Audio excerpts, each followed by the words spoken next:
Hello dears, പുതിയൊരു വീഡിയോയിലേക്ക് സ്വാഗതം. അപ്പോൾ നമുക്കൊരു ഇലയട ഉണ്ടാക്കിയാലോ? ഇലയട ഉണ്ടാക്കാൻ പോയിട്ട് സ്വീറ്റ് കോൺ എന്താ കാണിക്കുന്നതെന്നാണോ? അതാണ് ഇലയടയുടെ ട്രിക്ക്. അപ്പോൾ നമ്മൾ ഇലയട ഉണ്ടാക്കാൻ വേണ്ടി ഇല കിട്ടാത്ത ആൾക്കാർക്ക്, ഇല വലിയ വില കൊടുത്ത് വാങ്ങേണ്ടി വരുന്ന ആൾക്കാർക്കാണെങ്കിൽ സ്വീറ്റ് കോൺ ഈ ഒരു വിൻ്റർ സീസണിലൊക്കെ നമുക്ക് ഇഷ്ടം പോലെ കിട്ടും. അപ്പോൾ സ്വീറ്റ് കോണിൻ്റെ ആ അടിഭാഗം മുറിച്ച് കഴിഞ്ഞാൽ നമുക്കിതുപോലെ ഓരോ ഇതളായിട്ട് അതിൻ്റെ ആ ഒരു പുറത്തെ കവറിങ് എടുക്കാൻ പറ്റും.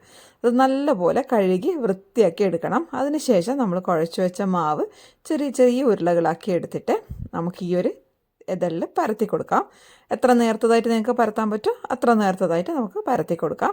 അതിനുശേഷം നമുക്ക് ഫില്ലിങ് നിറച്ച് കൊടുക്കാം. നിങ്ങൾ ഏത് ഫില്ലിംഗ് ആണോ, മധുരമുള്ളതായാലോ എരിവുള്ളതായാലും നിങ്ങളുടെ ഇഷ്ടത്തിനനുസരിച്ചിട്ടുള്ള ഫില്ലിങ് ചേർത്ത് കൊടുക്കുക.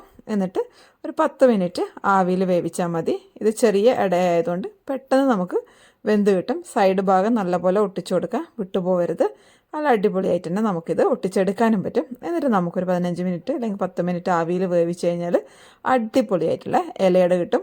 ഇലയുടെ രുചി ഉണ്ടാവില്ല എന്ന് മാത്രമേ ഉള്ളൂ.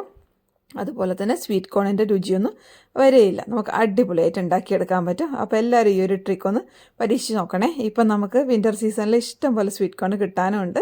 അപ്പോൾ എല്ലാവരും ഒന്ന് ട്രൈ ചെയ്ത് നോക്കിയിട്ട് നിങ്ങളുടെ അഭിപ്രായം പറയണേ. അപ്പോൾ നമുക്ക് അടുത്ത വീഡിയോ ആയിട്ട് വീണ്ടും കണ്ടുമുട്ടാം. അതുവരേക്കും എല്ലാവർക്കും ടാറ്റാ ബൈ. എല്ലാവരും ഹാപ്പി ആയിട്ടിരിക്കുക, ഹെൽത്തി ആയിട്ടിരിക്കുക.